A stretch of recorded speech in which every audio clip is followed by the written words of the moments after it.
You are listening to Viewpoints from PlaceCloud. Cultural researchers tell stories of places from around the world.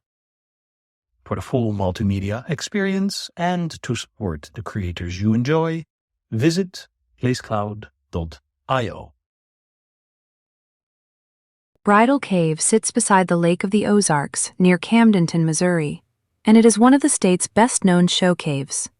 Visitors enter a limestone cavern filled with columns, draperies, and flowstone, then follow a guided path into the chamber that gave the cave its name, a natural room often called the chapel. For decades, couples have come here to be married underground, surrounded by formations built up drop by drop over immense spans of time. The cave's wedding identity is tied to a local legend about the Osage people. In the popular story, a young woman was to be married against her wishes, and the cave became the setting for conflict and escape. Like many cave legends attached to tourist sites, the tale is part folklore, part performance, and it reflects how 20th century attractions often framed native history for visitors. What is not folklore is that the cave itself is real karst geology, carved as slightly acidic water dissolved rock and then redeposited minerals into shimmering formations. Bridal Cave opened as a tourist attraction in the early 20th century, and over the years it became known for ceremonies held below ground. The setting is naturally theatrical. The temperature stays cool through the year, the acoustics carry voices in a soft echo, and the lights pick out textures in the stone that can look almost like fabric. That steady underground climate is one reason caves have long fascinated people, not just as places of mystery, but as carefully managed environments. Missouri has a strong claim to cave country. It is often called the Cave State because thousands of caves have been documented there, more than in most other states. Bridal Cave is one small part of that larger underground map, which includes wild caves used by scientists to study bats, groundwater, and delicate mineral growth.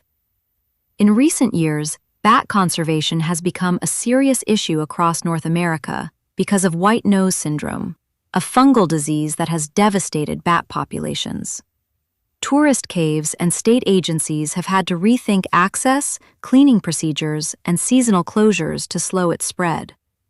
So a place known for weddings also sits inside a much bigger story about ecology and conservation. The cave's location adds another layer. The Lake of the Ozarks is famous for boating, resorts, and summer crowds, but beneath that recreational landscape is an older Ozarks world of springs, sinkholes, and hidden streams. Caves here are not isolated curiosities. They are part of the plumbing of the region. Rainwater moves through fractured rock, feeding springs and shaping underground passages over long periods of time. A tour through Bridal Cave is, in a way, a walk through the inside of the Ozarks.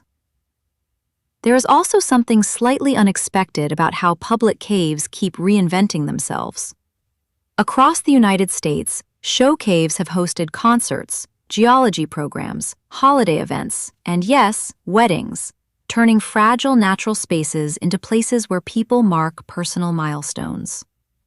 Bridal Cave may sound whimsical at first, but its popularity says something real about how people use landscapes to give meaning to important moments.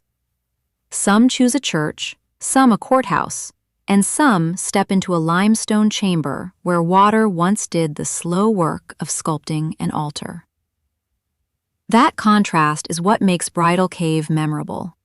It is both a roadside attraction and a geological archive, both a romantic destination and part of a living environmental system. Thousands of couples have exchanged vows there, but the cave's deeper story is measured on a different scale entirely. Not in years of marriage, but in the long, patient chemistry of stone, water, and darkness.